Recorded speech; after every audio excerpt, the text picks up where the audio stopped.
Now, recently you gave people a chance to be you, I guess, in Guitar Hero 3.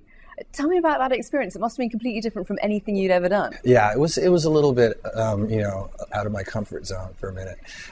But it was a cool thing to do. I think Guitar Hero is actually a positive influence on kids because it introduces them to music that they otherwise might not be exposed to.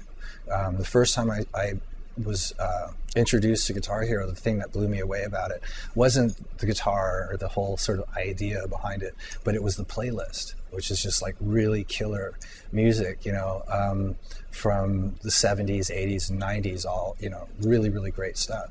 And so that's what got me into it. And then Activision called me and said, do I want to be involved in the newest Guitar Hero, which is Guitar Hero 3. I first played Guitar Hero 2.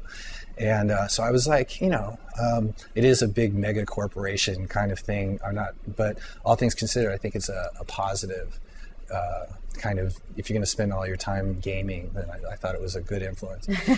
So it was fun, but I had no idea the amount of impact it was going to have. And it just completely augmented my demographic.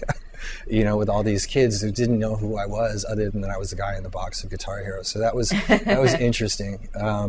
But yeah, I think it's pretty cool. I was actually at an arcade bowling alley near my house a couple of weeks ago, and there was two kids in there playing the arcade version of it, and they both had me as the avatar. It was really funny. Oh my God. And I hightailed it out of there because it was very awkward. Yeah.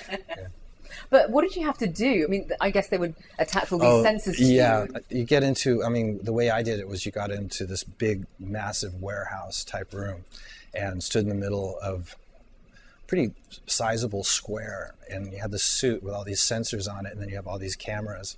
And it's a motion capture. And so I spent about 5 hours playing along to 3 songs, which represented different tempos, and just sort of doing sort of a live kind of thing. Along with these 3 songs with a bunch of people staring at me and all these cameras, and it was very, very uncomfortable, but it got done. When you started Velvet Revolver, the front man was another unreliable sort of guy, Scott Weiland from the Stone Temple Pilots. Did you sort of think at the time, oh God, I'm worried that this might end in tears? Well, there was a certain amount of trepidation there.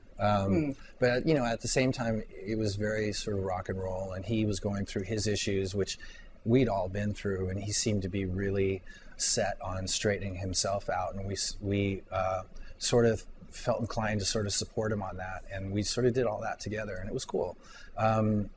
It was definitely difficult, though. It was like over the next 5 years or whatever, we all had different issues, and it was just a difficult band.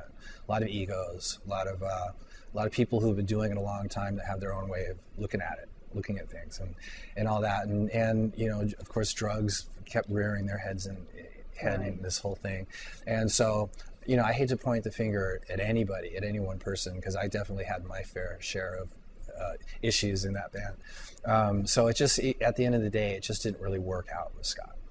And everybody else sort of got their heads together and really looked at it and said, okay, we need to move on. But there's no animosity. It was very mutual, and it doesn't have the kind of drama to it that the predecessor band had. Yeah. The predecessor band. So where is Velvet Revolver now then? I mean, obviously Scott Weiland's not in it. We talk all the time. We're trying to figure out, our biggest hang up right now is trying to find the appropriate singer. So everybody really wants to do a killer Velvet Revolver record, and musically we've written some great stuff for it. And we have a natural chemistry, Duff and Matt and Dave and I, to just do some great stuff. And so we need to find somebody who adapts or can naturally fit in, as opposed to us sort of retooling for the singer that we end up with, which is a little bit what happened with Scott.